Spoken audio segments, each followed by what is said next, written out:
Ini juga ujian yang berat, saudara. Bukan ujian-ujian yang ringan. Dela, silakan.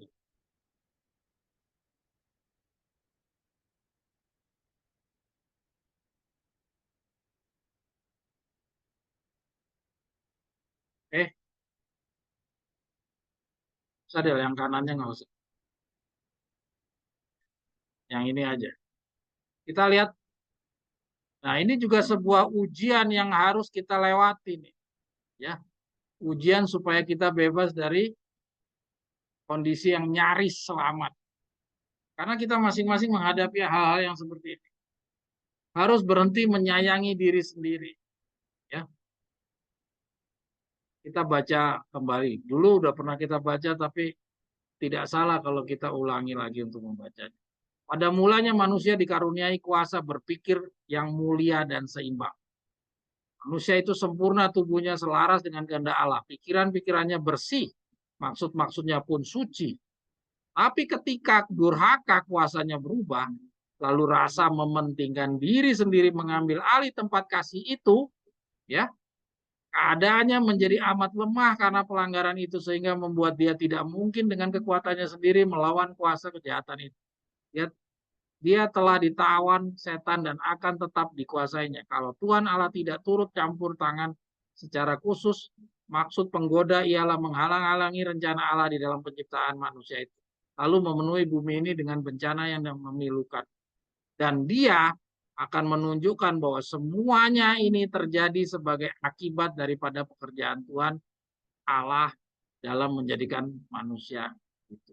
Ya, jadi gara-gara dosa, jadi yang tadinya umat Allah itu mempunyai pikiran yang mulia dan seimbang, kiranya bersih, punya maksud-maksud yang suci, maka dengan adanya pengaruh dosa, maka manusia menjadi mementingkan diri sendiri, ya, mengambil alih tempat kasih itu.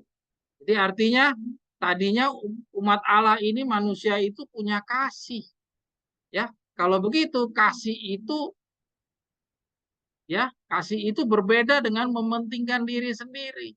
Jadi kalau kita mempunyai mementingkan diri sendiri, itu artinya kita tidak mempunyai kasih. Ya. Jadi lihat, kasih itu tempatnya diambil alih oleh mementingkan diri sendiri.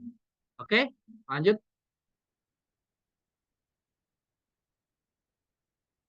Kebiasaan-kebiasaan buruk lebih mudah dibentuk daripada kebiasaan-kebiasaan baik dan lebih banyak kesulitan untuk meninggalkan kebiasaan-kebiasaan buruk. Ya. Kemerosotan moral alamiah dari dalam hati untuk fakta yang dikenal secara baik ini yang memerlukan jauh lebih sedikit pekerjaan untuk melemahkan moralitas pemuda, mengotori ide-ide mereka tentang karakter moral dan religius daripada menanamkan pada karakter mereka kebiasaan-kebiasaan yang tidak kotor, murni, dan kekal dari kesalahan dan kebenaran. Pemaafan diri, cinta kesenangan, rasa permusuhan, kesombongan, harga diri, iri hati, kecemburuan akan tumbuh secara spontan tanpa contoh dan pengajaran. Ya. Jadi ini gara-gara kita punya mementingkan diri, menggantikan kasih, akhirnya jadi begini. Ya, jadi kita punya memaafkan diri, cinta kesenangan, rasa pemusuhan, kesombongan, harga diri, iri hati, kecemburuan akan tumbuh secara spontan tanpa contoh dan pengajaran. Kita baca yang dihitamkan saja. Nah, waktu. Maka perawatan dan pekerjaan yang terus-menerus harus diberikan. Ya, ini Maranatha tanggal 9 Agustus. Ya, saudara bisa lihat inilah akibat daripada kita mementingkan diri. Kita tidak mempunyai kasih. Ya, kalau kita nggak punya kasih, kita mementingkan diri, jadinya gini, kita punya pemaafan terhadap diri. Ya, kita suka buat salah, cuman ini, nggak apa-apalah kali ini aja, besok nggak. Sekali-sekali lah, keras banget, cuman begitu aja ditegur. Cuman begitu aja kok ribut bener sih. Pemaafan diri itu artinya kita sudah punya mementingkan diri. Cinta kesenangan, ya, biasanya kita memaafkan karena kita mencintai kesenangan. Ya, kita punya rasa permusuhan, kita memusuhi orang yang menyalahkan kita. Padahal yang menyalahkan kita itu akan Taurat dan kesaksian. Padahal yang menyalahkan kita tuh Ellen G. White dan Victor Rutev, tapi kita coba mencari maaf. Kita kalau mencari maaf artinya apa? Kita mementingkan diri. Ya, kita terus. Dan dia bilang maka perawatan dan pekerjaan yang terus-menerus harus diberikan. Nah, itu dia. Jadi, saudara, seperti tadi yang di renungan kita udah baca, peperangan melawan diri sendiri itu harus terus-menerus. Selama setan masih ada, peperangan terhadap diri sendiri itu harus terus-menerus. Ya, sama dengan yang dijelaskan di dalam Maranatha 9 Agustus ini. Kita harus merawat untuk supaya diri kita ini jangan mencintai diri, jangan mementingkan diri itu yang utama. Kita tidak boleh membiarkan perasaan kita dengan mudah tersinggung. Kita harus menghayati bukan sekedar menjaga perasaan kita atau nama kita baik, nama baik kita, tetapi untuk menyelamatkan orang. Manakala kita tertarik kepada keselamatan orang, maka kita tidak akan memikirkan perbedaan-perbedaan kecil. Yang sering timbul di dalam pergaulan kita satu dengan lain. Apa saja yang mungkin orang lain pikirkan tentang kita itu tidak perlu mengganggu kesatuan kita dengan Kristus. Jadi kita banyak membiarkan perasaan kita dengan mudah tersinggung. Ini adalah menyayangi diri sendiri, ini juga salah satu hal yang membuat kita itu nyaris selamat. Selama kita masih mempertahankan perasaan-perasaan kita, selama kita masih menyayangi diri kita, masih mementingkan diri, kita tidak mau berkorban, maka kita akan menjadi orang yang nyaris selamat. Inilah geser ya. Kita tidak takut, tidak tahan membiarkan roh kita luka atas setiap kesalahan yang disengaja atau yang tidak disengaja yang dilakukan pada orang lain. Diri kita sendiri adalah musuh yang sangat perlu kita waspadai. Tidak ada bentuk kejahatan yang mempunyai pengaruh terselubung atas tabiat melebihi nafsu manusia yang tidak berada di bawah pengendalian Roh Kudus. Tidak ada kemenangan lain yang dapat kita raih yang lebih berharga daripada kemenangan atas diri sendiri. Ya. Cinta dirilah yang merusak kedamaian kita. Bila diri masih hidup, kita terus siaga melindunginya dari pelecehan dan penghinaan. Tapi bila ego kita telah mati dan hidup kita tersembunyi dengan Kristus dalam Allah, hati tidak lagi terusik bila ditolak dan diremehkan orang. Kita akan tuli terhadap celaan dan buta terhadap caci maki dan hinaan. Ya. Jadi beda sekali ya kalau orang di dalam kasih kepada Yesus. Kita lihat nanti ada contoh kita baca. Kasih itu sabar, kasih itu murah dan seterusnya ya. Jadi artinya kita bisa lihat mementingkan diri dan kasih itu bumi langit. Kalau mementingkan diri, kita sangat peduli sama diri kita, jangan sampai kita direndahkan, diremehin, ya. Kita sangat menjaga diri kita, kehormatan diri kita, ya. Sedangkan kasih, Yesus itu mau diludahin, Yesus itu ditendang, Yesus diapain? Yesus tidak pernah melawan. Tapi bagaimana dengan mementingkan diri? Coba kita dilecehkan saja, kita langsung membalas. Kita terhina, kita belum apa-apa, mungkin sudah langsung balik orang itu. Oke, kita terus. Kita perlu waspada terhadap rasa kasihan pada diri sendiri. Ini adalah produk-produk mementingkan diri semua. Jangan pernah menurutkan perasaan bahwa engkau tidak dihargai sebagaimana yang seharusnya. Bahwa usaha-usahamu tidak dihargai. Bahwa pekerjaanmu terlalu suka. Biarlah ingatan terhadap apa yang telah ditanggung Kristus demi kita mendiamkan setiap pemikiran keluhan. Jadi kita harus ingat yang ditanggung oleh Kristus itu lebih berat. Jadi jangan pernah kita mengasihani diri kita. Ya, kalau kita masih mengasihani diri kita, kita perlu ingat ya bagaimana Yesus sama sekali tidak pernah mengeluh. Kita diperlukan lebih baik daripada Tuhan. Masakan engkau mencari hal-hal yang besar bagimu sendiri? Janganlah mencarinya. Oke, Yeremia 45 ayat 5. Lanjut. Berhentilah bersimpati kepada dirimu sendiri dan ingatlah penebus dosa ini, dunia ini. Renungkanlah pengorbanan yang telah dilakukan demi manusia dan pikirkanlah kekecewaannya bahwa sesudah ia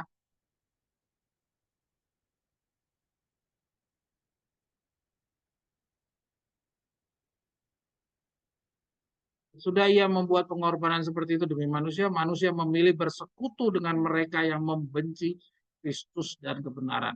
Dan menjadi salah seorang dari mereka yang memanjakan diri mereka dalam selera yang menyesatkan dan demikian mendatangkan kebinasan kekal kepada jiwa. Pelajarilah kisah tentang Yusuf dan Daniel. Tuhan tidak mencegah rencana orang yang berusaha membahayakan mereka, tapi ia menyebabkan semua rencana itu bekerja baik kebaikan bagi hambanya. Ya. Jadi jangan pernah bermimpi bahwa Tuhan akan menjaga kita tidak akan mendapatkan kesusahan. Salah besar. Tuhan melalui kesusahan itu akan menjadi suatu rencana baik bagi kita. Ya, sebagaimana Yusuf dan Daniel, Tuhan sama sekali tidak melarang kesusahan datang kepada Yusuf dan Daniel. Maka kepada kita pun juga Tuhan tidak akan membiarkan ada kesusahan itu tiba kepada kita. Kita sering bersungut-sungut. Kenapa kita bersungut? Karena kita mencintai diri kita sendiri. Ya, kalau kita tidak mencintai diri kita sendiri, kita punya kasih seperti Yesus, maka kita dianiaya, kita tidak akan mengeluh. Ini saya sampaikan dari apa yang saya baca. Saya sendiri juga harus berjuang dengan apa yang saya baca. Bukan berarti saya sudah selesai dengan apa yang saya baca. Tidak perlu kita menyimpan catatan tentang kesukaran, kesulitan, dan kesedihan dan kesusahan kita. Ya, jikalau kita baca yang hitamnya saja. Jikalau sebagai pekerja Kristus engkau merasa bahwa engkau telah mengalami kekurangan, kesukaran yang lebih besar daripada yang telah menimpa orang lain, ingatlah bahwa bagimu ada kedamaian yang tidak diketahui oleh mereka yang menolak beban itu. Terdapat hiburan sukacita dalam pekerjaan Kristus. Biarlah dunia melihat bahwa hidup bersama Dia tidak pernah gagal. Nah, ya, jadi kalau kita menghadapi ujian-ujian, kita nggak usah mengeluh, ya. Kita jangan banyak mengeluh, ya. Walaupun jujur kita semua akan mengeluh, tapi cobalah berjuang untuk kita tetap berpikir secara jernih, walaupun di dalam kesulitan kita coba berpikir secara jernih, kita merenungkan rencananya Tuhan apa bagi saya melalui ujian-ujian yang Tuhan biarkan diberikan kepada saya. Tuhan punya rencana-rencana yang baik seperti tadi kita baca Yusuf dan Daniel. Ya, rencana. Dela boleh geser dulu ke atas. Oh, cukup. Kita lihat nih, jikalau sebagai pekerja Kristus engkau merasa bahwa engkau telah mengalami kekurangan, kesusahan, kesukaran yang lebih besar daripada yang menimpa orang lain, ingatlah bahwa bagimu ada kedamaian yang tidak diketahui oleh mereka yang menolak beban ini. Ya. Jadi jangan kita bersungut kata-kata Nyonya White ini. Kita harus ingat bahwa kita dapat suatu kesusahan yang lebih besar daripada orang lain, itu bukan untuk membuat kita itu kalah. Tuhan tidak sama sekali merencanakan sebuah ujian diizinkan muncul di dalam kehidupan kita. Tuhan sama sekali tidak merencanakan supaya kita jatuh, ya. Tuhan merencanakan supaya kita itu menang melalui ujian-ujian yang mungkin kita lihat lebih besar daripada orang yang lain. Ya, nah, untuk supaya kita bisa menang sesuai apa yang Tuhan harapkan, itu kita ingatlah dalam diri kita tuh, ingatlah bahwa bagimu ada kedamaian yang tidak diketahui oleh mereka yang menolak beban.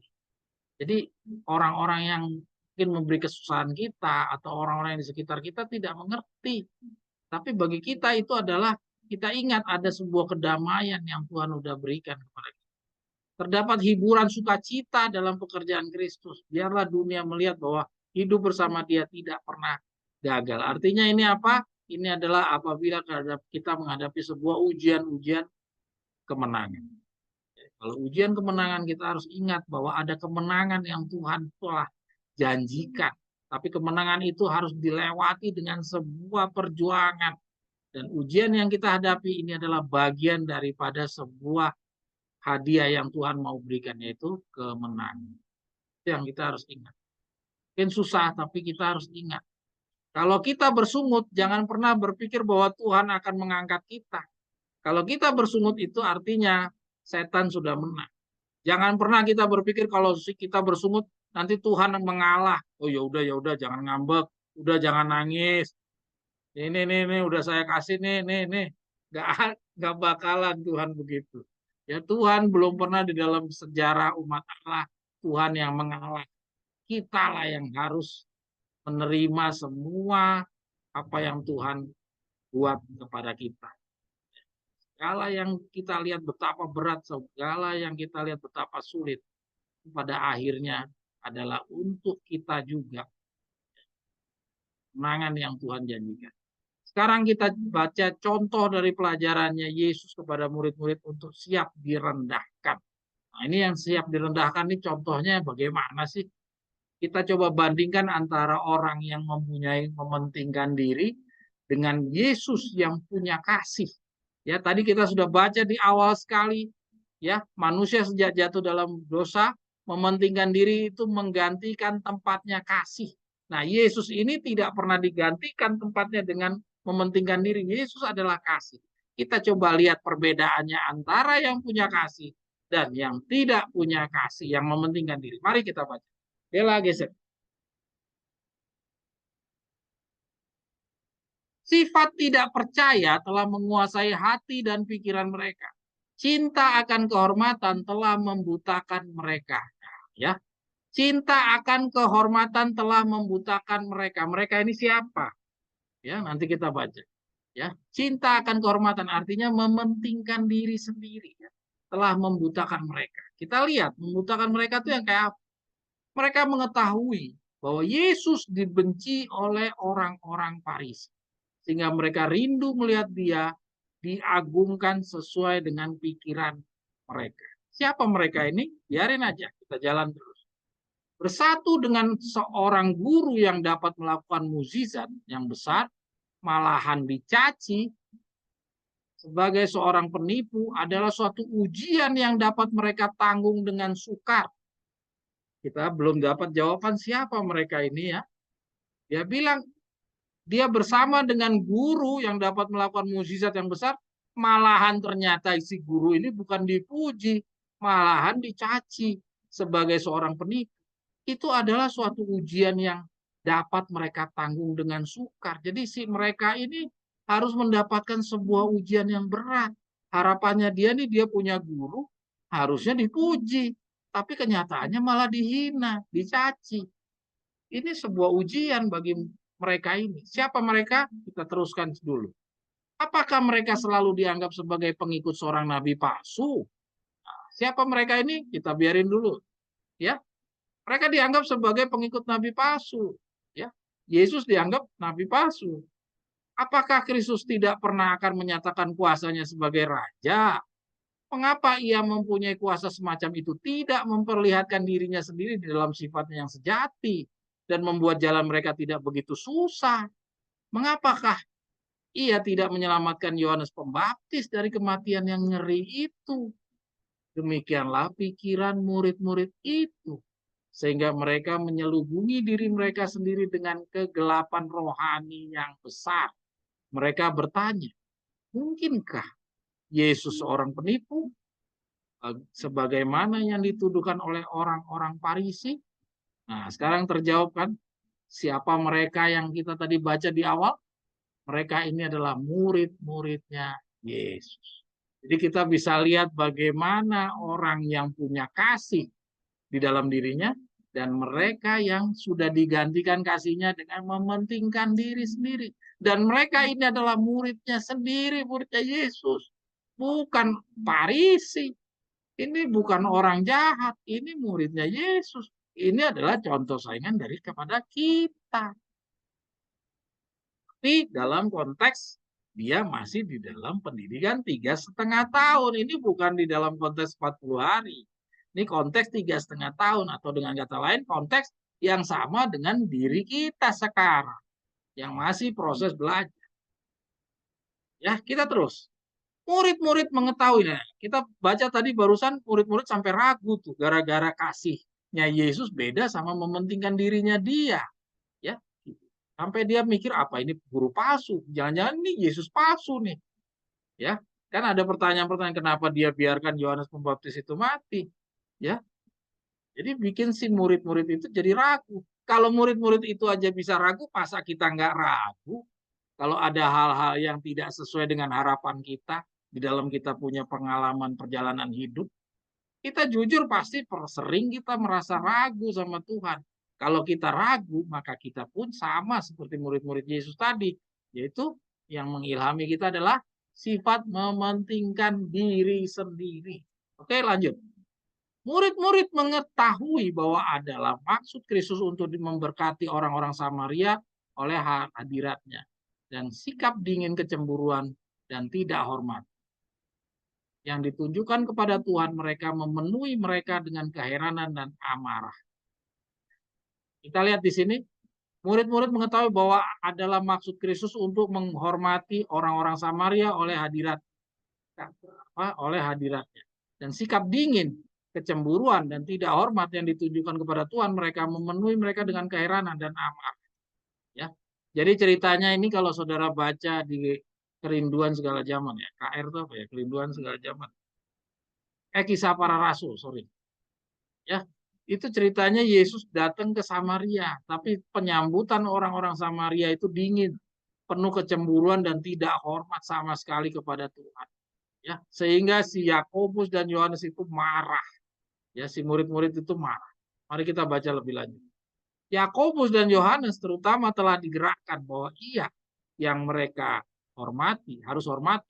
harus diperlakukan secara demikian. Tampaknya kepada mereka suatu kesalahan yang terlalu besar untuk dilewati tanpa hukuman segera. Jadi katanya pikirannya si Yakobus sama Yohanes, wah ini orang-orang Samaria ini harus dikasih hukuman ini. Ya, kalau tidak dikasih kehukuman, wah ini kelewatan ini kalau nggak dikasih hukuman nih. Masa nggak menghargai guru kita yang banyak bikin mukjizat? Tanya gitu. Sekarang kita ikuti reaksinya Tuhan bagaimana. Dalam semangat mereka, mereka pun berkata, Tuhan, apakah engkau mau supaya kami menyuruh api turun dari langit untuk membinasakan mereka? Ya, kalau kita ikuti perjalanan murid-muridnya Yesus, bisa nggak dia nurunin api? Nggak bisa. Tapi ini adalah arogansinya dari si Yakobus sama Yohanes. Dia kira bisa dia nurunin api dari langit? Nggak bisa. Tapi emosionalnya mereka berdua ini menunjukkan bahwa mereka ini masih mempunyai mementingkan diri sendiri. Mari kita terus.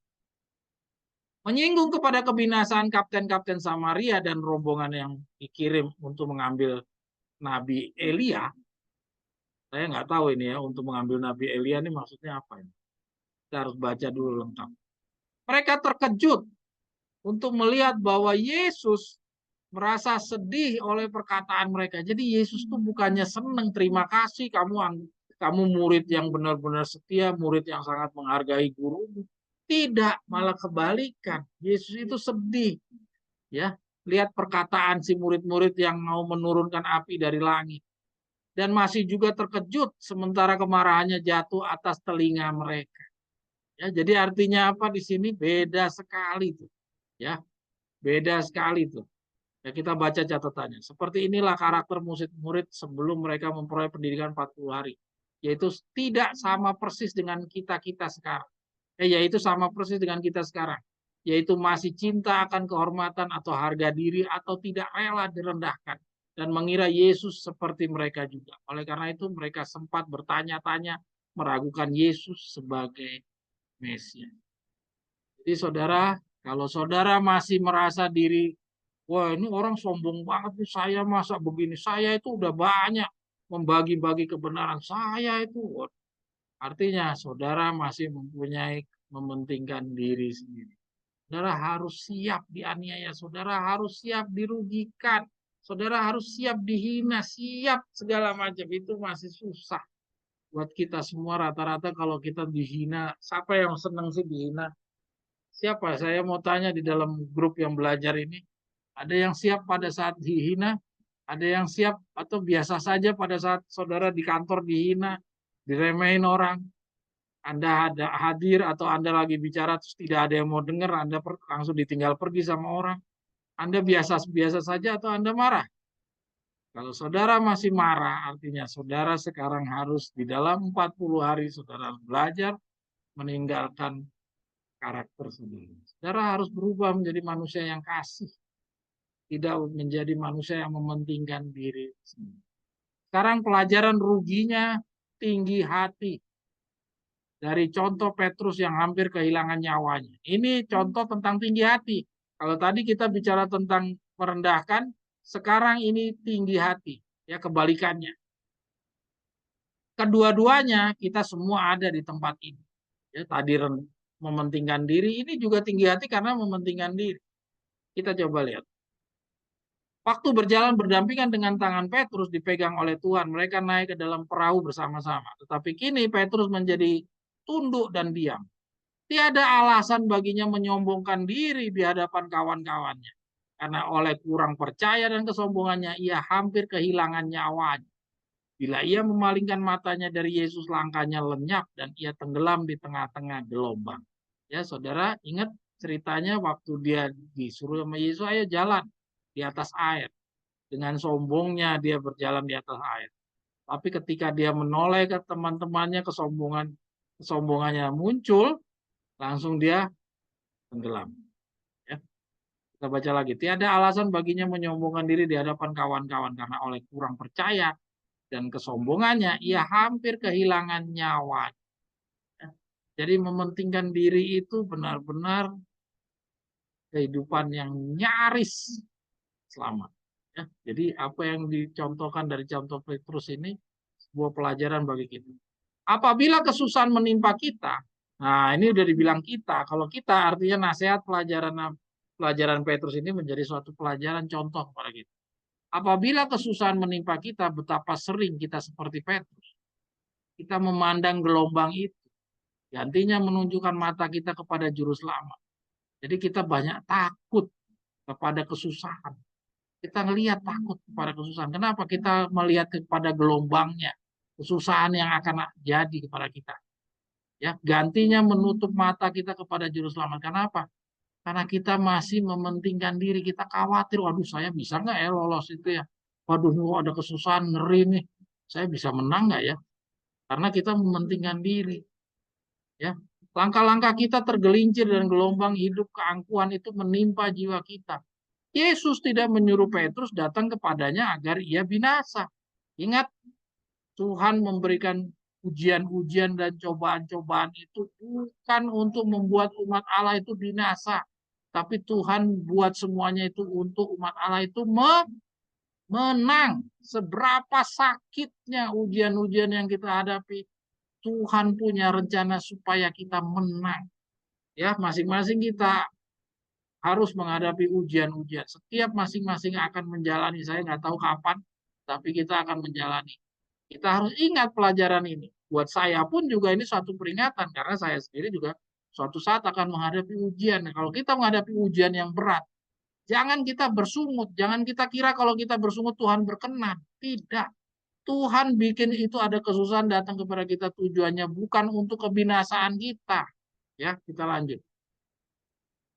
Yesus tidak menyuruh Petrus datang kepadanya agar ia binasa. Kenapa saya tadi ngomong kepada kita? Karena di atas tuh apabila kesusahan menimpa kita, betapa sering kita seperti Petrus. Jadi ingat kesulitannya yang dihadapi oleh Petrus ini suatu pelajaran kepada kita. Ya. Pelajaran kepada kita, jangan pernah kita kira Tuhan merencanakan kesusahan itu untuk kebinasaan kita. Ia tidak memanggil kita mengikuti dia dan kemudian meninggalkan kita. Ia tidak melakukan seperti itu, saudara. Janganlah takut firman-Nya, sebab aku telah menebus engkau. Aku telah memanggil engkau dengan namamu. Engkau ini kepunyaanku. Apabila engkau menyeberang melalui air, aku akan menyertai engkau. Atau melalui sungai-sungai, engkau tidak akan dihanyutkan. Apabila engkau berjalan melalui api, engkau tidak akan dihanguskan dan nyala api tidak akan membakar engkau. Sebab akulah Tuhan Allahmu yang Maha Kudus, Allah Israel, Juru Selamat. Ya, ini walaupun ini masih janji, tapi kalau kita yakin, walaupun kita sama seperti Stefanus misalkan lah ya, seperti Stefanus dan sama seperti si Paulus, pada akhirnya kita juga harus kalah. Tapi kita kalah bukan di dalam persungutan, kita kalah di dalam kemenangan. Dan kalau kita kalahnya di dalam kita misalnya harus berakhir di dalam kemenangan, itu janjinya Tuhan tetap masih ada kepada kita. Jangan sampai kita kalah, kita misalnya berakhir dengan persungutan. Tidak ada suatu upah bagi orang yang berakhir dengan persungutan. Yesus membaca tabiat murid-muridnya. Ia tahu betapa hebatnya iman mereka diuji. Di dalam peristiwa di atas danau ini, ia ingin menunjukkan kepada Petrus kelemahannya. Untuk menunjukkan bahwa keselamatannya terletak dalam ketergantungannya yang terus-menerus kepada kuasa ilahi. Di tengah-tengah amukan topan pencobaan, ia dapat berjalan dengan selamat hanyalah jikalau ia tidak bersandar pada dirinya sendiri, melainkan harus bergantung pada juru selamat. Di saat ia merasa dirinya kuat, di saat itulah Petrus lemah. Ya, jadi ingat, karena tadi dikatakan kita ini adalah Petrus. Jadi di saat kita merasa diri kuat, sama seperti Musa waktu dia merasa dirinya kuat, di saat itulah Musa paling lemah. Tapi di saat Petrus atau Musa, di saat dia merasa dia lemah, di saat itulah dia adalah waktu yang paling tepat bagi Tuhan untuk memperkerjakan dia. Dan sampai ia melihat kelemahannya, barulah ia dapat menyadari perlunya ia bergantung pada Kristus. Kalau ia telah mempelajari pelajaran yang telah ditunjukkan untuk mengajar dia di dalam pengalaman di atas danau itu, ia tidak akan gagal bila pencobaan yang besar datang kepadanya. Ya. Jadi ujian yang seperti tadi itu sebagai suatu gambaran. Bisa nggak si Petrus ini menang dalam hal-hal yang lebih berat? Mereka yang gagal menyadari perlunya ketergantungan mereka yang tetap kepada Allah akan dikalahkan oleh pencobaan. Ya, walaupun susah, tapi ini pelajaran harus kita renungkan terus. Sekarang kita dapat menduga bahwa kaki kita berdiri teguh dan bahwa kita tidak akan pernah bergerak dari sana. Kita dapat berkata dengan penuh keyakinan, aku tahu kepada siapa aku percaya. Tiada sesuatu yang dapat menggoncangkan imanku kepada Allah dan firman-Nya. Tetapi setan bermaksud untuk mengambil keuntungan dari tabiat warisan dan sifat-sifat yang dipupuk, serta membutakan mata kita akan keperluan dan kekurangan kita. Hanyalah dengan menyadari akan kelemahan kita sendiri dan teguh memandang pada Tuhan, kita dapat berjalan dengan selamat. Jadi jangan pernah percaya diri, saudara.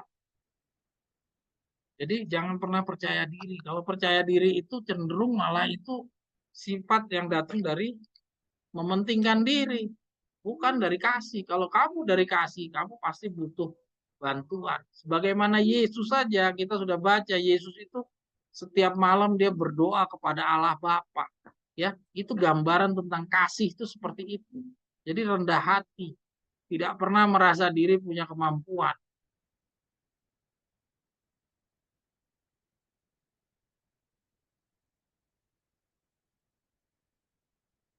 Ya,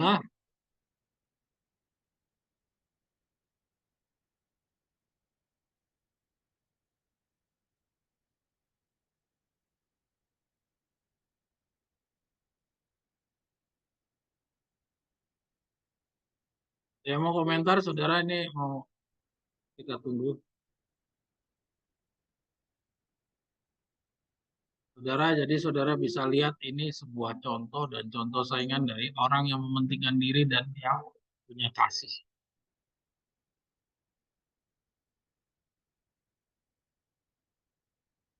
Coba digeser.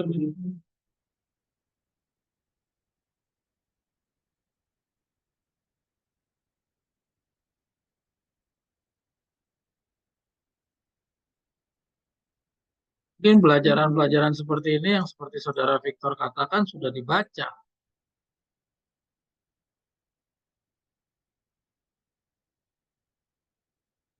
Ya, mungkin sudah sering dibaca, tapi berkali-kali kita baca selama kita belum melaksanakannya, maka masih saja masih merupakan hukum positif. Ya. Artinya hukum yang masih mengikat kepada kita belum melaksanakan.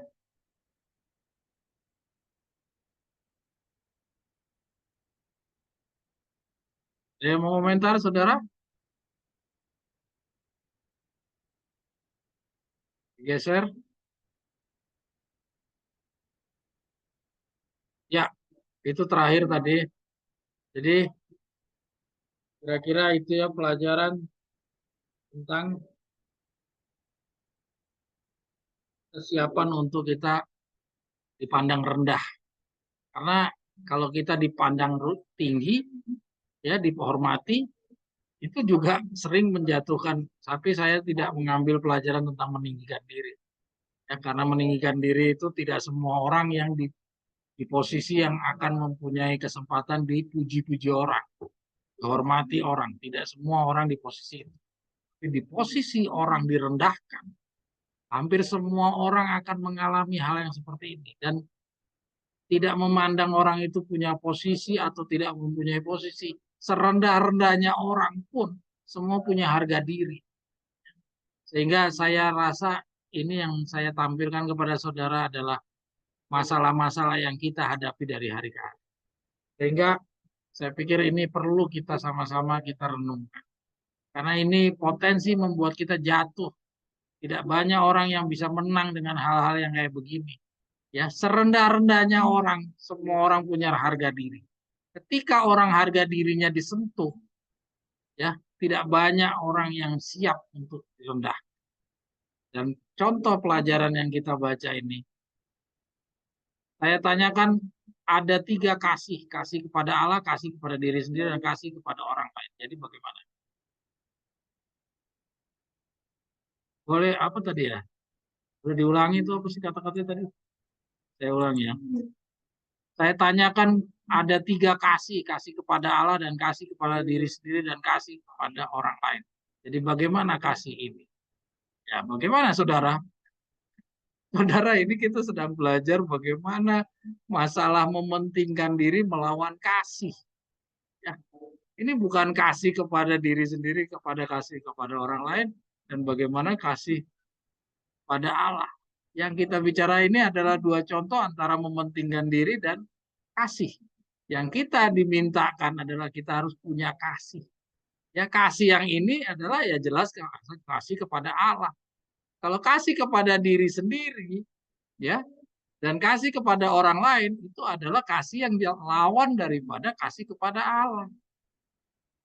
Ya, kira-kira dalam pelajaran ini sebenarnya sudah mudah tergambarkan. Ya, kasih kepada diri sendiri dan kasih kepada orang lain itu adalah kasih mementingkan diri sendiri, dan kasih kepada Allah adalah kasih yang dicontohkan dari cerita tentang bagaimana Yesus, ya, waktu dia berada bersama-sama dengan muridnya. Bagaimana Yesus direndahkan orang Samaria. Bagaimana murid-muridnya tidak siap melihat gurunya direndahkan. Bagaimana reaksinya murid-murid ini meminta untuk api diturunkan dari langit. Ya, jadi ini yang namanya kasih kepada diri sendiri. Ya, lawan terhadap kasih kepada Allah. Yesus tadi menunjukkan kasih kepada Allah. Yesus, kasihnya Yesus. Ya, mungkin itu ya kira-kira saudara Semi Mesak. Kalau saudara ada pandangan yang lain, silakan. Silakan saudara. Itu udah benar itu, sangat benar dengan kutipan dan ini kan langsung dibaca langsung. Mungkin itu pertanyaan aja. Ya, terima kasih saudara. Amin. Jadi bagus itu pertanyaannya untuk mengingatkan kita bahwa ada kasih itu kepada diri sendiri dan kasih kepada Allah. Dan kasih kepada diri sendiri itu di dalam pelajaran yang kita pelajari ini adalah mementingkan diri sendiri. Kasih kepada Allah ditunjukkan di dalam kasihnya Yesus. Ya, kita bisa lihat bumi langit antara kasihnya Yesus dengan kasihnya mementingkan diri. Ya, jadi kalau kita punya kepedulian terhadap diri kita sendiri, itu adalah kasih kepada diri kita sendiri atau mementingkan diri dari penjelasan dari kutipan ini. Oke, Dela, yang berikutnya Dela. Bisa diikuti ya, mudah-mudahan ya.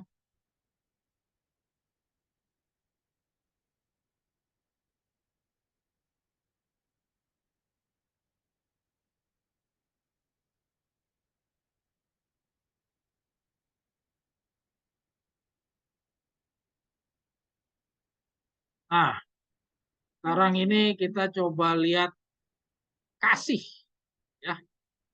Tadi kita sudah lihat ada mementingkan diri dan lawannya kasih. Ya, kasih yang kita baca ini jelas kasihnya Yesus. Bukan kasih kepada kasih sama diri sendiri yang tadi yang ditanyakan oleh saudara Semi Mesa. Ya, jadi jelas ya, kasih di sini adalah lawan dari mementingkan diri sendiri. Jelas. Jadi kita lihat, kita tampilkan dulu gambar 10 hukum. Ya, 10 hukum ini adalah penjabaran dari pribadinya Tuhan Allah, yaitu kasih. Ya, dijabarkan kepada hukum 4 dan hukum 5. Saudara-saudara sekalian, saya ambil gambar 10 hukum ini, saya ambil dari tulisannya saudara John Terinan. Tadinya saya ambil 2 loh batu ini, saya coba cari dari Google.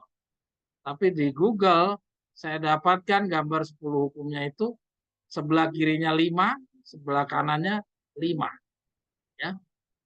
Ada yang sebelah kirinya cuma 3, sebelah kanannya ada 6. Jadi kalau dijumlah 9. Jadi sampai saya coba scroll ya, saya scroll itu di Google, saya nggak ketemu yang 4 dan 6. Rata-rata itu dibuat 5 dan 5.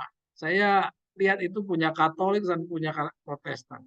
Jadi semakin hari, semakin secara gamblang mereka memperlihatkan bahwa mereka sudah mengganti hukum kasih yang Tuhan punya.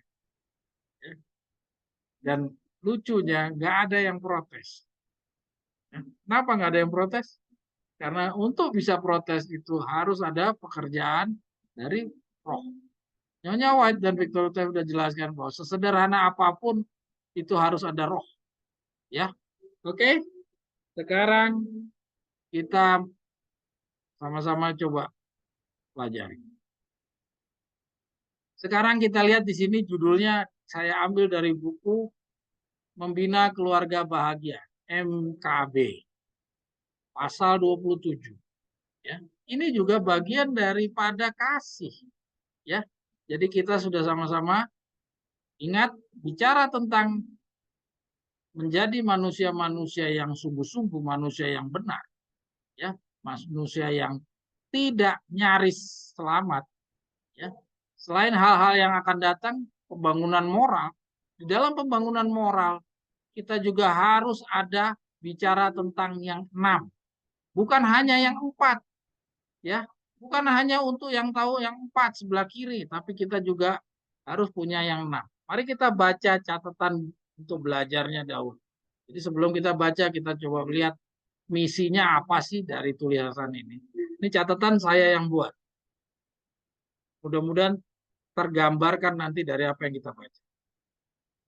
Pelajaran dari tulisan Ellen G. White ini memberikan wawasan kepada kita bahwa di luar kita, umat Allah ini, yaitu tepatnya di antara orang yang tidak menerima kebenaran tertulis, kebenaran Laodikia, yaitu Roh Nubuat, Ellen G. White, dan Victor Luther, terdapat orang-orang yang juga berhati lembut dan bersikap baik hati, seperti orang-orang Samaria. Walaupun mereka sama sekali tidak mengenal kebenaran Allah seperti yang kita telah miliki. Serta tulisan Ellen G. White ini hendak membuka mata dan mengkritik praktek beragama kita juga di akhir zaman ini yang mungkin masih ada yang merendahkan orang-orang yang tidak menerima kebenaran sebagaimana kita. Dan memandang perintah mengasihi sesama manusia itu sebagai kebenaran yang kecil. Ya, ini sebagai satu pelajaran bagi kita. Ini adalah bagian daripada melaksanakan firman. Jadi jangan sampai ini ada menjadi penghalang bagi kita juga. Ya, kita yang tadinya mau tidak menjadi orang yang nyaris selamat, ternyata hal-hal yang begini bisa juga menjadi hal yang membuat kita nyaris selamat. Karena kita masih mempunyai sifat mementingkan diri, meninggikan diri, merasa diri lebih berharga daripada orang-orang yang tidak pernah menerima pekabaran tongkat dan Nyonya White. Ya. Mari kita baca. Siapakah sesama kita manusia? Nah, itu judulnya pelajaran ini. Pasal 27. Siapakah sesama manusia? Di antara orang Yahudi, pertanyaan. Siapakah sesamaku manusia? Mengakibatkan perselisihan yang tidak habis-habisnya. Jadi bisa bayangin tuh orang Yahudi tuh sombongnya luar biasa. Cuman masalah yang sepele begini, kok dia nggak bisa jawab gitu.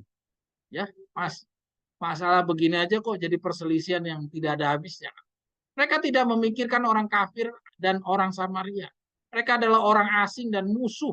Tetapi di manakah perbedaan mereka harus ditarik di antara bangsanya sendiri dan di antara tingkat masyarakat yang berbeda-beda? Siapakah yang dianggap oleh imam, guru, tua-tua sebagai sesama manusia? Ya, jadi menurut mereka orang Parisi-Parisi ini yang sesama manusia itu yang mana sih? Mereka menghabiskan waktunya dalam suatu rentetan upacara untuk menjadikan diri mereka sendiri kudus. Mereka berpikir bahwa berhubungan dengan orang-orang bodoh dan lalai akan menajiskan. Del, geser Del. Diri mereka, sehingga memerlukan usaha yang amat meletikan untuk memulihkannya. Apakah mereka harus menganggap orang keji itu sebagai sesama manusia? Dari sini kita bisa lihat betapa sombongnya orang-orang Yahudi. Nah, sekarang kita lihat apa yang dijawab oleh Yesus terhadap orang-orang yang pemahamannya seperti itu. Adakah Yesus mengkoreksi pemahamannya orang-orang ini? Mari kita baca. Pertanyaan ini dijawab Kristus dalam perumpamaan mengenai orang Samaria yang baik hati. Ia menunjukkan bahwa sesama manusia tidak berarti hanya orang-orang yang satu agama dengan kita. Nah, kita, ya, jadi Yesus tidak bicara hanya kepada orang-orang Yahudi dahulu. Ya, pelajaran ini satu pembelajaran bagi kita juga di akhir zaman ini. Ya, jadi jangan kita meremehkan. Mungkin di antara kita, saya tidak nuduh siapa, tapi kadang-kala kita masih mereka siapa sih? Mereka orang dunia biasa begitu. Padahal kita lihat di lingkungan kita sekeliling masih banyak orang-orang yang bersifat kayak Samaria ini. Ya, nanti kita akan bahas kenapa orang-orang ini punya sifat yang sedemikian baik. Kenapa Samaria ini baik dibandingkan orang Yahudi? Ya, kita terus dulu. Ia tidak memandang kebangsaan, warna, atau perbedaan tingkat. Sesama manusia adalah setiap orang yang memerlukan pertolongan kita. Sesama manusia adalah setiap jiwa yang dilukai, cedera oleh musuh. Sesama manusia adalah setiap orang yang menjadi milik Allah. Ya, jadi semua orang ini masih milik Allah. Selama orang itu belum menolak kebenaran, dia ini masih potensi menjadi milik Allah. Ya, cuman dia nanti menjadi umat atau dia tidak menjadi umat, itu wilayahnya Tuhan Allah. Perumpamaan tentang orang Samaria yang baik muncul oleh sebuah pertanyaan yang dilontarkan kepada Kristus oleh seorang ahli Taurat. Ketika juru selamat tengah mengajar, berdirilah seorang ahli Taurat untuk mencobai Yesus. Katanya, "Guru, apa yang harus kuperbuat untuk memperoleh hidup yang kekal?" Orang Farisi telah menganjurkan pertanyaan ini kepada ahli Taurat itu dengan harapan bahwa mereka dapat menjerat Kristus dari perkataannya dan mereka mendengar dengan penuh keinginan jawaban. Tapi Yesus tidak memancing suatu perdebatan, perbantahan. Dia mendapat jawaban dari si penanya itu sendiri. Apa yang tertulis di dalam hukum Taurat? Dia bertanya. Apa yang kau baca? Sana. Orang Yahudi tetap menuduh Yesus menganggap remeh hukum yang diberikan di Sinai. Tetapi ia mengalihkan pertanyaan mengenai keselamatan itu atas pemeliharaan hukum-hukum Allah. Ahli Taurat itu berkata, "Kasihilah Tuhan Allahmu dengan segenap hatimu dan dengan segenap jiwamu dan segenap kekuatanmu dan dengan segenap akal budimu dan kasihilah sesama manusia seperti dirimu sendiri." Jawabanmu itu benar, kata Yesus. Perbuatlah demikian maka engkau akan. Saya warnai kuning karena memang tidak salah. Jawaban mereka selama itu benar, kita harus bilang benar. Kalau itu salah, kita harus. Ini Yesus memberikan pengajaran kepada kita, kalau memang itu benar, kita harus jawab itu benar. Ya. Kita lanjut. Perbuatlah demikian maka engkau akan hidup, kata Yesus. Dalam pengajarannya, ia selalu menyatakan hukum itu sebagai suatu kesatuan ilahi. Menunjukkan bahwa adalah mustahil untuk memelihara satu hukum dan melanggar hukum yang lain, karena prinsip yang sama berlaku untuk semua. Nasib manusia akan ditentukan oleh penurutannya kepada segenap hukum. Jadi artinya, hukum yang kiri dan hukum yang keenam harus dua-duanya dilaksanakan. Ya, jadi mustahil katanya memelihara yang satu dan melanggar hukum yang lain. Jadi artinya mustahil. Jadi nyaris selamat kalau kita melakukan hal yang seperti itu. Kristus tahu bahwa tidak seorang pun dapat menaati hukum dengan kekuatannya sendiri. Ia ingin memimpin ahli Taurat kepada penelitian yang lebih jelas dan terang, agar ia boleh mendapat kebenaran. Hanya oleh menerima kebajikan dan karunia Kristus kita dapat memelihara hukum.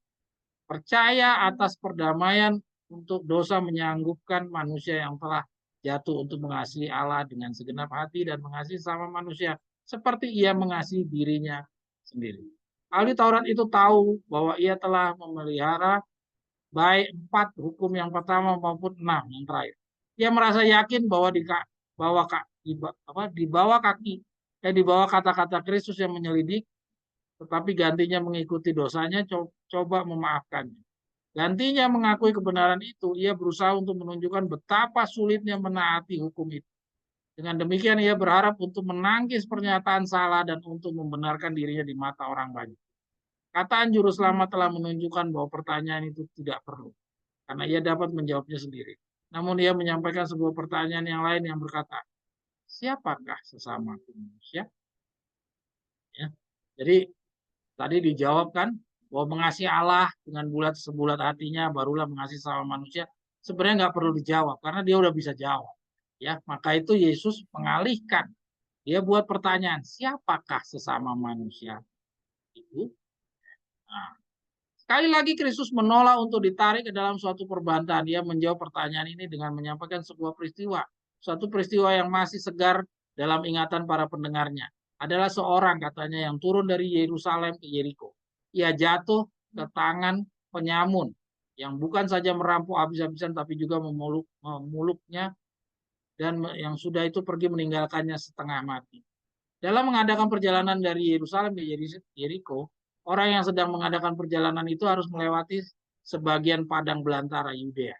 Jalan itu melintas tebing-tebing batu di mana bersembunyi para perampok, dan di sini kerap kali terjadi peristiwa yang kejam. Disinilah orang mengadakan perjalanan itu diserang, dirampas dari segala sesuatu yang berharga dan ditinggalkan setengah mati di tepi jalan. Manakala ia terbaring, seorang imam lewat dari jalan itu. Ia melihat orang itu terbaring luka dan cedera, bersimbah darah sendiri, tapi imam itu meninggalkan dia tanpa memberi suatu pertolongan.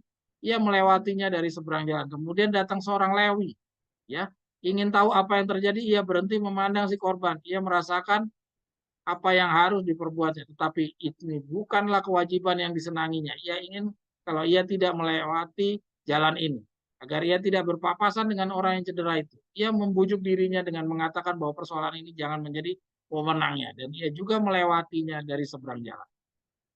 Ya, yang ketiga, seorang Samaria yang mengadakan perjalanan melalui jalan itu, melihat korban itu dan ia melakukan pekerjaan yang tidak dilakukan orang lain. Dengan lemah lembut dan murah hati ia merawat orang yang cedera itu. Ketika ia melihat orang itu, tergeraklah hatinya oleh belas kasihan. Ia pergi kepadanya lalu membalut luka-lukanya. Sesudah ia menyiraminya dengan minyak dan anggur. Kemudian ia menaikkan orang itu ke atas keledai tunggangannya sendiri, lalu membawa ke tempat penginapan dan merawatnya. Keesokan harinya ia menyerahkan 2 dinar kepada pemilik penginapan, katanya, rawatlah dia. Dan jika kamu berlanjakan lebih dari itu, aku akan menggantikannya waktu aku kembali. Imam dan orang Lewi itu keduanya mengaku sebagai orang saleh. Tetapi orang Samaria itu menunjukkan bahwa dialah orang yang benar-benar sudah bertobat. Nah, sekarang saya mau tanya sama saudara. Kok dibilang sudah bertobat? Kan seorang Samaria pengetahuan kebenarannya jauh di bawah Imam dan Lewi. Imam dan Lewi jelas belajar buku Musa. Ya, buku Musa sudah ada waktu itu. Ya, buku Perjanjian Lama. Samaria tidak. Ya, Samaria sudah ditolak sebagai bangsa pilihan tahun 721. Jadi artinya dia adalah orang kafir. Tapi dikatakan di sini dia orang-orang yang benar-benar sudah bertobat. Kata-kata bertobat Nyonya White ini jangan Anda katakan dia ini orang benar. Tapi maksudnya dalam konteks yang kita baca, dibandingkan dengan orang imam-imam dan Lewi ini, dia adalah orang yang sudah bertobat. Ya, jadi jangan kita memandang secara terlalu terlalu luas. Kita terbatas hanya sesuai dengan apa yang disampaikan. Ini tidak lebih menyenangkan bagi dia daripada imam dan orang Lewi itu untuk melakukan perbuatan itu. Tapi dalam roh dan perbuatan orang Samaria itu membuktikan dirinya melakukan perkara yang sesuai dengan kehendak Allah. Ya, jadi orang Samaria ini sesuai dengan kehendak Allah. Padahal dia nggak punya pengetahuan tentang kehendak Allah. Ya, jadi dalam hal ini siapa yang nyaris selamat? Yang nyaris selamat adalah orang Lewi dan imam. Ya. Sedangkan Samaria, dia juga nyaris selamat karena dia belum mempunyai kebenaran. Tapi kesempatan bagi dia, ya itu ada pada saat nanti kalau misalkan cerita ini berlanjut kepada buah-buah kedua. Ya, ini adalah contoh dan contoh lainnya. Dalam memberikan pelajaran ini, Kristus menyatakan prinsip mengenai hukum dalam cara yang langsung mendesak menunjukkan kepada para pendengarnya bahwa mereka telah lalai melaksanakan prinsip-prinsip ini. Perkataannya begitu tandas dan menunjukkan bahwa para pendengarnya tidak bisa mendapat kesempatan untuk mengecap. Ahli Taurat tidak menemukan apa yang dalam pelajaran yang dapat dikritik. Prasangka terhadap Kristus telah disingkirkan, tetapi ia belum dapat mengalahkan kebencian. Siapakah kebencian nasional untuk memberikan pujian yang jelas kepada orang Samaria?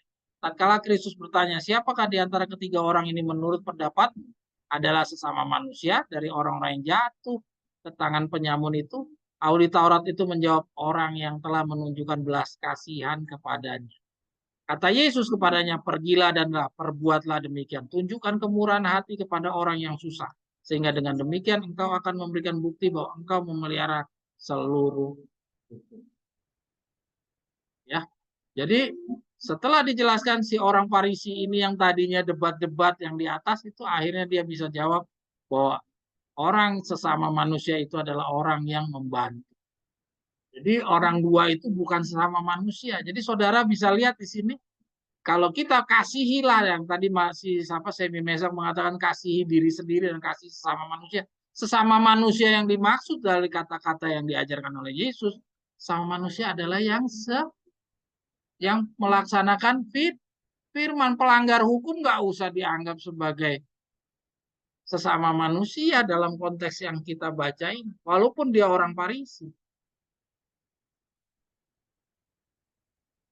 Walaupun dia orang Samaria, selama dia melaksanakan firman, itu dia sesama manusia. Tapi bagi orang-orang yang pelanggar hukum, ya kita anggap dia bukan sesama manusia. Nah, sekarang kita bicara hukum yang di kacamatanya si Samaria.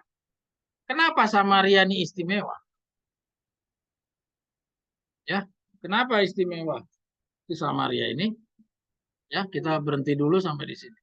Kita lihat, tadi kita tanya, kenapa kok orang Samaria ini bisa lebih istimewa? Kenapa?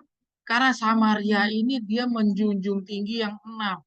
Kita ketemu di sekeliling kita orang Buddha, orang Hindu, orang Islam, orang Kristen pada umumnya. Mereka ini tidak mempunyai kebenaran yang 4. Yang punya kebenaran yang 4 ini hanya umat Allah, para pemegang Taurat dan kebenaran, akan Taurat dan kesaksian. Yang sebelah 6 ini dipunyai oleh masyarakat umum secara umum di dunia. Baik orang punya agama pun yang tidak punya 6. Jadi jangan heran kalau si Samaria ini lebih istimewa dari si Lewi dan imam.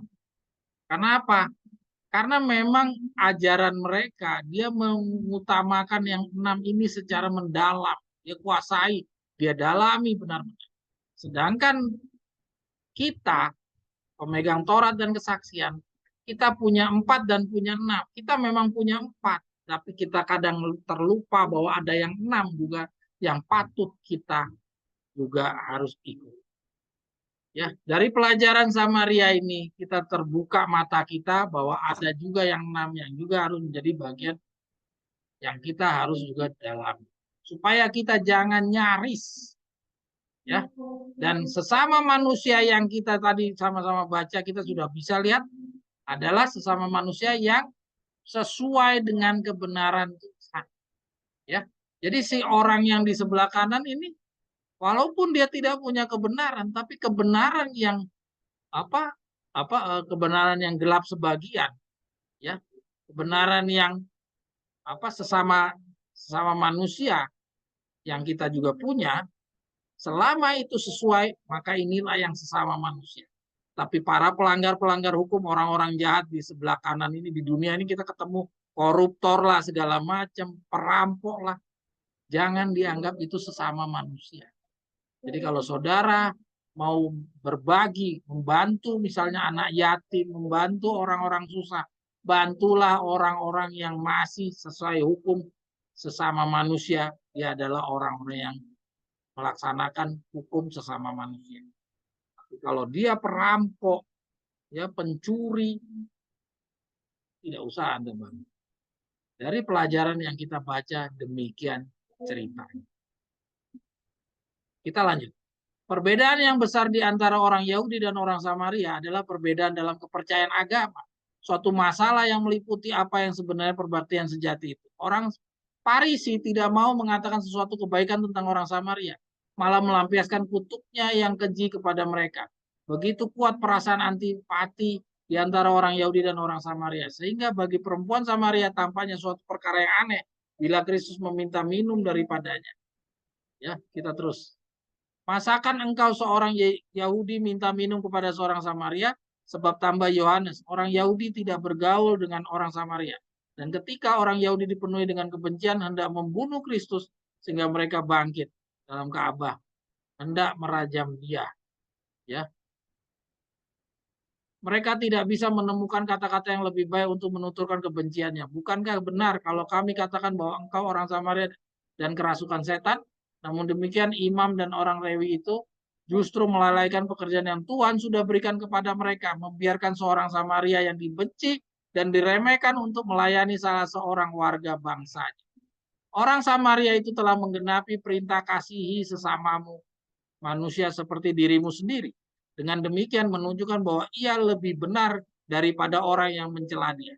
Sambil mempertaruhkan nyawanya, ia telah merawat orang yang cedera sebagai saudaranya sendiri. Orang Samaria ini menggambarkan Kristus.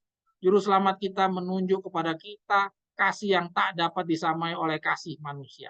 Manakala kita cedera dan sedang sekarat, ia mempunyai pengasihan kepada kita. Ia tidak melewati kita dari seberang jalan dan membiarkan kita tidak berdaya dan tidak berpengharapan untuk binasa. Ia tidak tinggal di rumahnya yang kudus dan suci di mana ia dikasihi oleh setiap penghuni surga.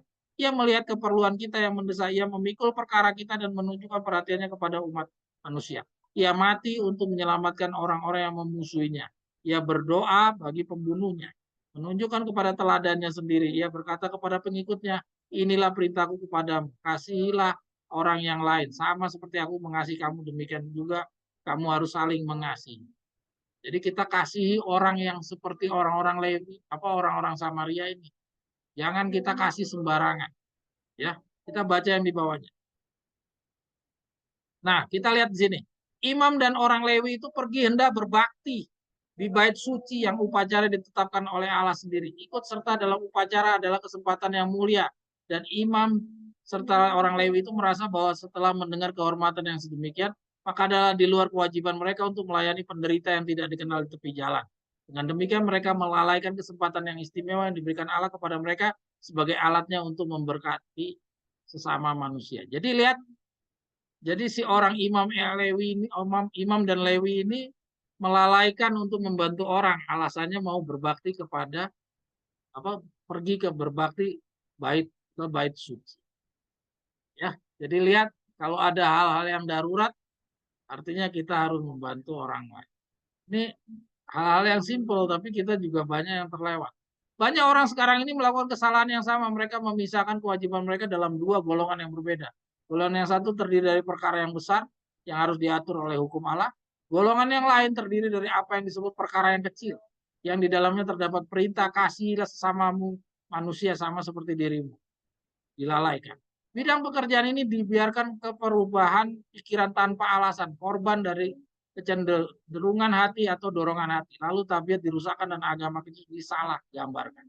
Ya, jadi ingat, jangan remehkan yang sesama manusia ini juga bagian tanggung jawab kita. Kebenaran ilahi memberikan pengaruh yang kecil ke atas dunia yang seharusnya ia memberikan banyak pengaruh melalui tindak tanduk kita. Sekedar mengaku beragama memang banyak sekali, tetapi sedikit bobotnya. Kita dapat mengaku mengikut Tuhan, kita dapat mengaku percaya setiap kebenaran dalam sabda Allah, tapi hal ini tidak akan membawa kebaikan apa-apa kepada sesama manusia, kecuali kepercayaan kita dilaksanakan dalam kehidupan kita sehari-hari. Pengakuan kita boleh setinggi langit, tapi tidak akan menyelamatkan baik diri kita sendiri maupun sama kita, kecuali kita adalah orang rohani. Sebuah teladan yang benar akan lebih banyak bermanfaat bagi dunia ini daripada segenap pengakuan kita. Jadi ingat, iman tanpa perbuatan ialah mati. Dan iman itu juga termasuk hukum yang 6. Bila ada dorongan hati yang penuh kasih sayang kepada kemanapun hati itu menjangkau untuk memberkati dan mengangkat orang lain, di sana akan ternyata pekerjaan Roh Allah, Roh Kudus Allah. Di tengah kekafiran orang yang tidak mengenal hukum Allah yang tertulis, yang belum pernah mendengar nama, Yesus telah menunjukkan kebaikan hati kepada hamba-hambanya, melindungi mereka dengan ancaman bahaya kepada nyawanya sendiri. Perbuatan mereka menunjukkan adanya kuasa ilahi yang bekerja. Nah, jadi artinya di dalam orang-orang si Samaria ini juga ada kuasa Allah yang bekerja. Roh Kudus telah menanamkan karunia Kristus dalam hati orang yang liar, membangkitkan kasih sayangnya yang berlawanan dengan sifatnya, berlawanan dengan pendidikannya. Terang yang sesungguhnya yang menerangi setiap orang sedang datang ke dalam dunia, bersinar dalam jiwanya, dan terang ini jika diperhatikan akan menuntun kakinya kepada kerajaan Allah. Nah, jadi orang-orang Samaria ini akan dituntun kepada kerajaan Allah. Cuman waktunya sementara sekarang ini belum. Jadi artinya ada jalan untuk orang-orang yang seperti mereka ini pada kesempatan buah-buah kedua. Bila engkau melaksanakan pekerjaan ini, engkau mempunyai peserta yang tidak terlihat dengan mata manusia. Malaikat sorga berada di samping orang Samaria yang merawat orang sakit, orang asing yang terluka. Malaikat dari istana sorga berdiri di sisi semua orang yang melakukan pekerjaan Allah dalam melayani sesama manusia. Dan engkau mendapatkan kerjasama dari Kristus sendiri. Ia adalah pemilih dan bekerja, dan bila engkau bekerja di bawah pengawasan, engkau akan menyaksikan hasil-hasil yang besar. Ya, atas kesetiaanmu dalam pekerjaan ini tidak saja kesejahteraan orang lain, tapi juga nasibmu kekal bergantung atasnya. Kristus berusaha untuk mengangkat semua orang yang mau ditinggikan untuk bersahabat dengan Dia, agar kita boleh menjadi satu dengan Dia sebagaimana kita adalah satu dengan Bapa. Ia mengizinkan kita berhubungan dengan kesengsaraan, kemalangan manusia agar dapat memanggil kita keluar dari sifat mementingkan diri kita sendiri. Ia berusaha untuk mengembangkan dalam diri kita sifat-sifat tabiat mengasihi, pengasihan, lemah lembut, dan kasih. Oleh menerima pekerjaan pelayanan ini, kita menempatkan diri kita dalam sekolahnya untuk melayakkan bagi istana Allah. Dengan menolaknya, kita menolak pengajarannya dan memilih perpisahan yang kekal dari hadiratnya. Kalau perpisahan artinya kita masuk menjadi orang yang nyaris. Ini paragraf yang paling terakhir. Apabila engkau melakukan tugas yang kuberikan kepadamu, kata Tuhan, aku akan mengizinkan engkau masuk ke dalam ke antara mereka yang berdiri melayani di sini. Bahkan di antara malaikat-malaikat yang mengelilingi tatanya, oleh bekerja sama dengan makhluk-makhluk surga dalam pekerjaannya di atas bumi. Kita menyiapkan persekutuannya di sorga. Bukankah mereka semua adalah roh-roh yang melayani, yang diutus untuk melayani mereka yang harus memperoleh keselamatan? Malaikat di sorga akan menyambut orang yang telah tinggal di dunia bukan untuk melayani, melainkan untuk dilayani, melainkan untuk melayani. Dalam persekutuan yang bahagia ini kita akan belajar dengan kesukaan abadi segala sesuatu yang meliputi pertanyaan siapakah sesamaku manusia. Ya. Saudara-saudara sekalian, pelajaran ini memberikan jawaban kepada kita bahwa tidak hanya yang 4 yang kita harus lakukan. Kita juga harus punya tanggung jawab yang 6. Dan yang 6 ini, di dalam pelajaran ini kita harus kenali yang dikatakan sesama manusia itu bukan semua orang, saudara. Ya, sesama manusia yang Tuhan sampaikan di dalam pelajaran ini hanya yang sesuai dengan ukuran kebenaran Tuhan. Walaupun mereka itu ada di luar, di mereka juga ada kebenaran-kebenaran yang Tuhan bukakan kepada mereka. Hanya dalam kapasitas yang sangat terbatas. Saudara, demikian yang kita pelajari. Dan orang Samaria ini katanya, jangan kita kira tidak ada malaikat Tuhan di sampingnya. masih banyak. Jadi di dunia ini jangan kita kira hanya kita saja Tuhan itu ada di antara kita. Ya, malaikatnya Tuhan itu ada di antara kita. Ternyata malaikat Tuhan juga ada di mana-mana. Dan banyak kebaikan-kebaikan yang ada di dunia ini jangan dianggap itu berasal dari mereka sendiri. Kebaikan-kebaikan itu ada bimbingan malaikat di sampingnya. Tadi kita sudah sama-sama baca. Jadi itulah hukum yang tidak tertulis yang kita tidak ketahui. Jadi kalau kita amati di sekeliling kita, mungkin kita menemukan banyak orang yang lebih baik daripada kita. Jelas Samaria ini lebih baik daripada Lewi, lebih baik dari orang imam. Ya. Jadi ingat, jangan kita bersombong diri, merasa diri paling punya pengetahuan. Ya, kita harus berlaku seperti yang Tuhan minta.